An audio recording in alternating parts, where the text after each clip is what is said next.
Зашто ве чувствувам собрци? Јас сум тука овде со вас, бидејќи не врзува поробот за слобода. Јас сум новинар и долги години работам новинарство и постојано во глава ми се граѓаните.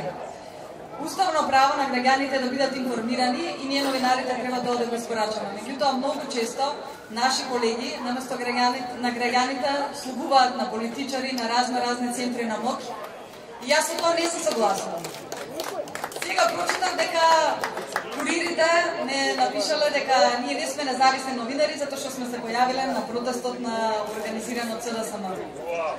Не на СДСМ и било кое граѓанско здружение и било кој човек што се бори за слобода е мој природен коалицијски партнер. Бидејќи јас не се согласувам.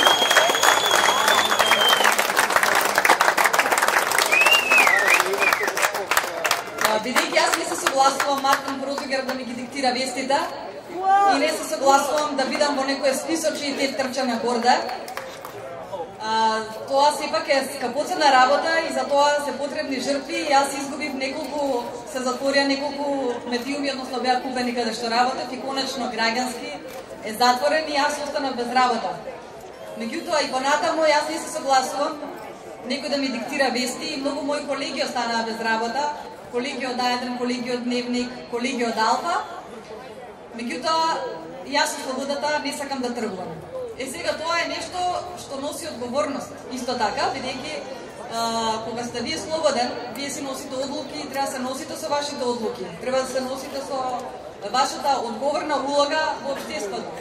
Некои луѓе не се подготвени на тоа и некои луѓе сакаат некој друг да преземе одговорноста и да одлучува во нивно име, макар да им ги окупира институциите и да им ги троши парите за луксусни мерцедеси од 600 милиони евра. И тие луѓе своеволно, веројатно за сенџич, влегуваат во кафес и ја даваат слободата затоа што не сакаат да преземат одговорност. И тие луѓе комкуваат пред собранието. Меѓутоа, јас немаше да се согласам на такво нешто и затоа сум тука со вас. Да освоиме слободата.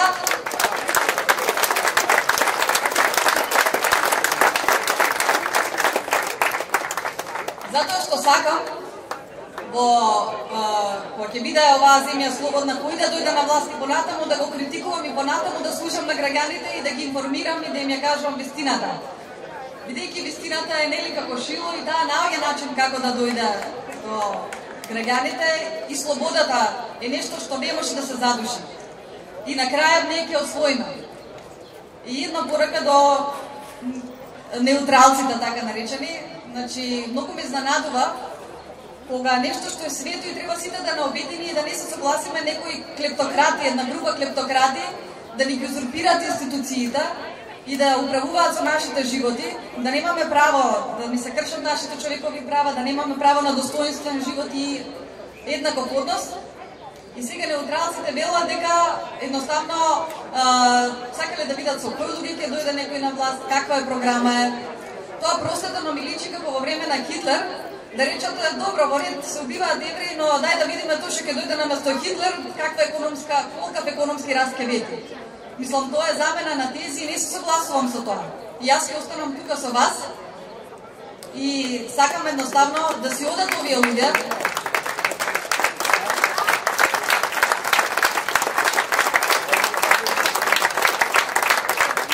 Затоа што сакам да живеам во општество со слободни институции кои ги штитат нашите права, а нема да ги штитат клептократите на власт и нема да им дозволат за наша сметка и во наше име да се задлужуваат и да ги трошат не само сегашните пари што ние ги заработуваме и даноци што ги плаќаме, туку и идните.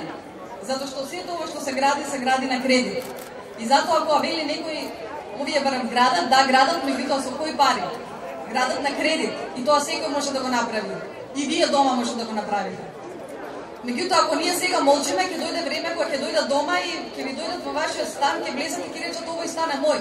И ќе донесат закон што ќе го озакони тоа. И затоа јас сум среќна што веќе граѓаните велат не и не се согласуваат на таквото насилие и се побројни и сме се побројни и политички партии, граѓански здруженија и само мислички граѓани кои не дозволуваме едноставно да ни ја украдат државата.